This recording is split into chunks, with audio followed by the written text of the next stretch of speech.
नमस्कार दोस्तों और किसान भाइयों, मैं भाई आपका स्वागत करता हूं एक और नए वीडियो में।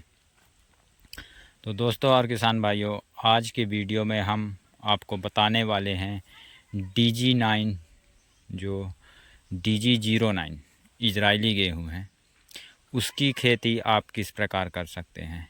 तो हम उसी का आपको प्रोसेस पूरा बताएंगे। तो सबसे पहले किसान भाइयों, हम उसकी खेती अगर बेड मेथड से करते हैं, जिसमें आपका ज़्यादा सक्सेस है वह गेहूं उत्पादन, और मेन जो उसमें ज़्यादा से ज़्यादा कल्ले आते हैं, तो इस बेड मेथड पे ही आपको अच्छे कल्ले मिलेंगे। तो उसके लिए सबसे पहले आपको इस तरह बेड बनाना है।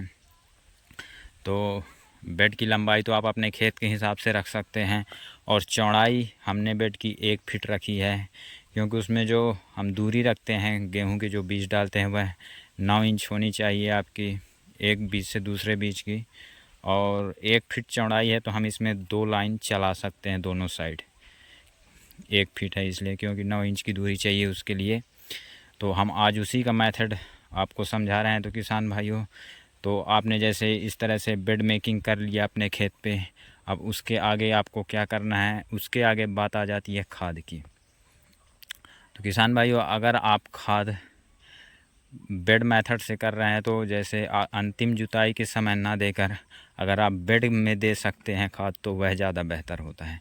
क्योंकि जैसे आप अंतिम जुताई में अगर खाद डाल देंगे तो वह फिर बेड मेकिंग करेंगे तो कुछ खाद बहुत ज़्यादा नीचे चले जाएंगे, तो वहाँ तक जड़ पहुँच पाती है कि नहीं।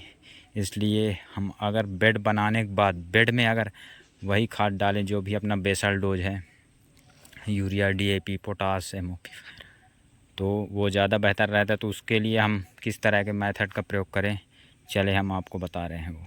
तो किसान भाइयों, अगर हम बेड में अपना खाद दें तो उसका प्रोसेस किस तरह है। जैसे हमने एक खाद की बोरी रखी है किसान भाइयों, तो हम बेड में सीधे नॉर्मली हम इस बोरी से खाद निकाल के इस तरह हाथों से गिराते जाते हैं।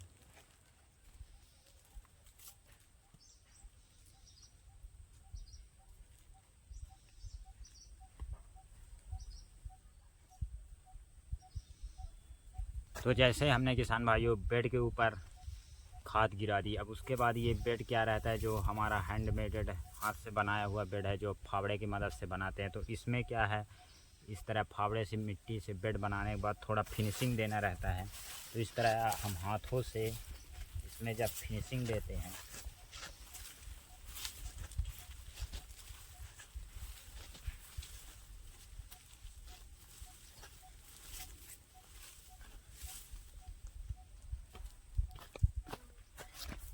तो जैसे हम किसान भाई इस तरह से जब फिनिशिंग देते हैं बेड पे, तो उसमें क्या रहता है कि हमारी जो खाद हमने अभी गिराई है यह बेड के ऊपर, वह अंदर चली जाती है 1-2 इंच, और वह बेड में ही खाद रहती है। क्योंकि आगे हम जो बीज लगाएंगे तो वह बेड के ऊपर ही लगाएंगे, तो ऐसे में खाद भी उसको बेड में ही मिलेगी, क्योंकि उसकी जड़ें भी बेड में रहेंगी। तो यह विधि हमें लगता है कि बेहतर होता है कि अगर हम खाद को बेड में ही दें तो वो ज़्यादा अच्छा है।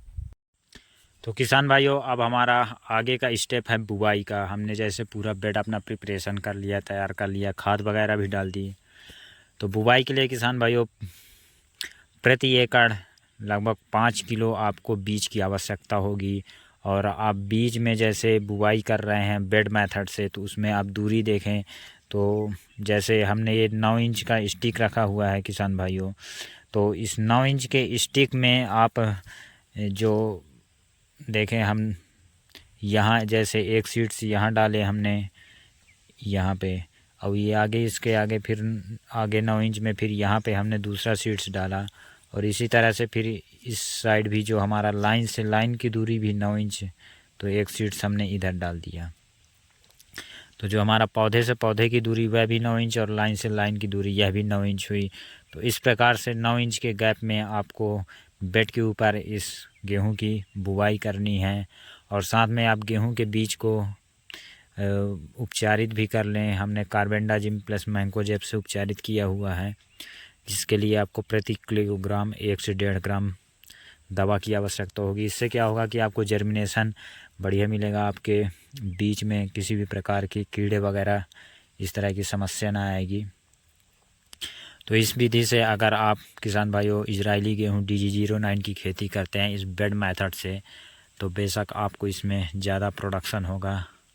तो आज के लिए बस इतना ही, और आगे हम फिर अपनी इस DG09 खेती की आपको बीच बीच में अपडेट देते रहेंगे, जो भी जैसा भी अपडेट रहेगा। तो आज के लिए बस इतना ही, बहुत बहुत धन्यवाद।